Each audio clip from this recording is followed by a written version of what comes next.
Rami or Rami, Rami possibly. I was thinking Rami, yeah. In Hawaii, perhaps. He, him. Everything in the universe has a cause. Refuse to Wouldn't pronounce that? anything? Yeah, I don't play. I can't pronounce shit. Everything in the universe has a cause. Wouldn't that imply a creator? Yep. Yeah. First, tell us how you spell it, how you pronounce your name, and then ask your question. Yeah. Okay. Sorry about that. It's Rami. You're good. Rami. That's how you pronounce it. I'm butchering that the whole time. All right, Rami, it is. Oh, it's okay. It's all good. I have had teachers in the past that say Rami. I have no problem with that. So I'm sure it's all good. Yeah. So what exactly is the question? The main question is, if everything in our universe has a cause and effect, wouldn't that imply that something, perhaps, if there is an outside of the universe, would have put that into effect, the universe itself? So this is a very common question, and it's one that sounds really good, but it actually doesn't make a lot of sense when you think about it. So remember, when we talk about the beginning of the universe, we talk about the Big Bang, which is a terrible name for a very cool thing. When we talk about this, we're talking about the beginning of all space and also time. So you're asking what happened before there was such a thing as before. That doesn't really work. You're also talking about the universe, which is everything. What is outside of everywhere? It's the same question as when people ask, what is the universe expanding into if it's expanding? The question sounds right, but it actually doesn't make any sense. It's hard to know if you're even allowed to ask it when you think about it. You know what I mean? So yeah, now we can say everything has a cause, has an effect, or everything that has an effect has a cause. We can say that today, sure. But like when we're talking about the beginning of time itself, that question doesn't really stick and it kind of feels weird. It's not to say there isn't an answer. It's just to say that nobody knows what it is or if the question even works. Another way of thinking about this that, we might want to kick around just briefly is if we think of like reality as the set of everything that exists, right? And that within reality, we observe that effects have causes. The question would be, how do we determine if reality itself is an effect? That's a good question. That's a great way of putting that. Yeah, exactly. And I'm only asking this question. I'm actually atheist. So I'm only asking this question because I watched an interview with Ali Dawah, and it says Muslim destroys atheist. And sweet title, always titled that way, isn't it? Yeah. Yeah, he said if everything needs a cause, right? He said, well, everything needs a cause, so there must be a self-sufficient, necessary being that is separate from creation, right? And I was just like, well, I think I should go on the Atheist Experience and ask these guys, because I don't believe that's true at all. Well, and unfortunately, like the very common response to that in theistic circles when you're talking about this is, okay, if the universe, if everything has to have a cause, so therefore God caused the universe, that's fine. We'll go with it. What caused God? What's the more advanced thing that made that? And if you get to say God doesn't have to do that, God is the only effect without a cause, then I get to say the universe doesn't need that. The universe is the only effect without a cause, and it means the same thing.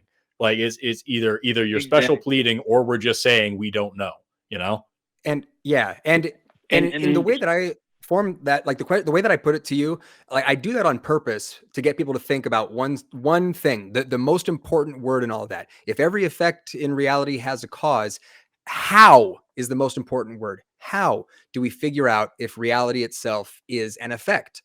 And the answer to that, as far as I know, we fucking can't. We can't assess that. Yeah, we don't know. Yeah, there are some itches we can't scratch, and if where there is an itch we can't scratch, we don't get to make up something supernatural to scratch it for us. Yeah, absolutely. I want to keep this brief. I know you have other guests. I don't want to disrespect anybody's time. How do you feel about Spinoza's God? His idea. Refresh my memory. I don't know. I mean, yeah, this idea of sort of God being everything or being synonymous with everything. Oh, what's the fucking point is my answer to that. Everything is everything. It's like when people tell me like God is love. Well, love is love. Why are we anthropomorphizing this for no reason, you know? Mm-hmm. Yeah, there's really no reason to do that, and like it seems like you're just making a desperate attempt to force the word God into whatever you believe at any cost. Like there's no reason for that. Right. And yeah, I think he did it because he was. Sorry. No, go ahead. I think he did it because he was in a time where religion was being forced, and if he didn't use the term God, he would have probably been seen as an atheist, and then they might have done away with him.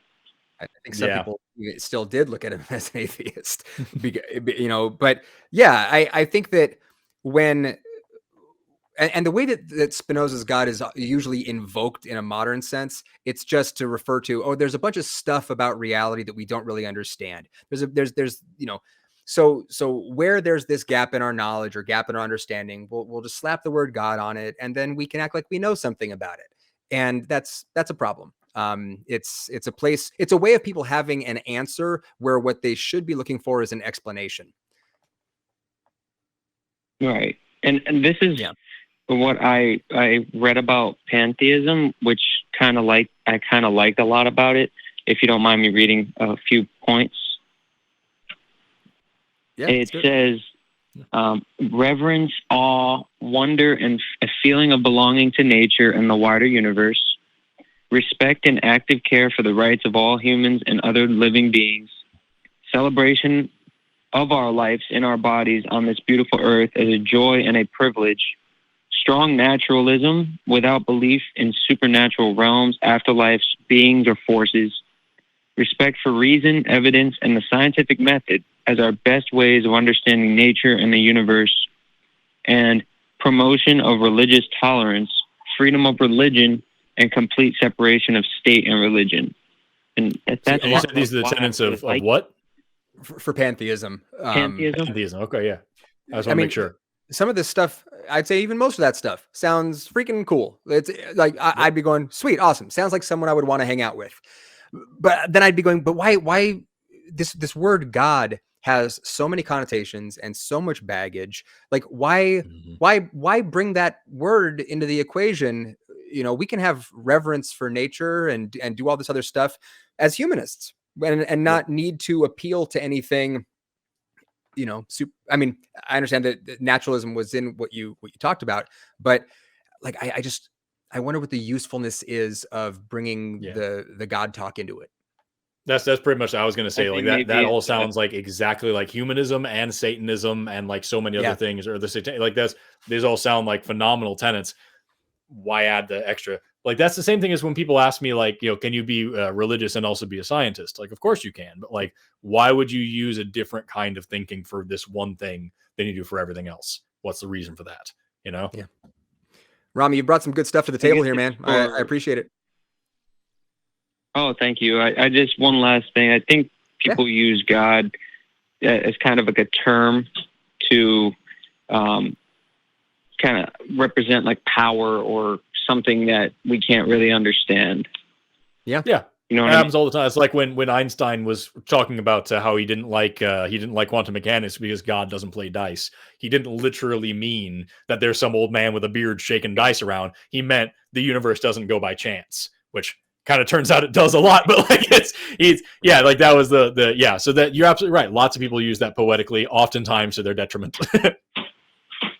Yeah, and also, I know there are a lot of people out there who regret, you know, the whole labeling of the God particle because it's allowed a lot of disingenuous actors to be like, they've proven God, and everyone's going like, what? No. I just had to do a video about people are talking about mitochondrial Eve and Y chromosomal Adam. Like that's not what that means, dude. Yeah. Oh man. Rami, we're out of time. I got to cut you loose, but. But thank you. The guy that said slavery is okay. Complete idiot. Well, agreed. I'd like to think there's hope for him yet. He just needs to do some thinking. But again, thank you, Rami. I appreciate it.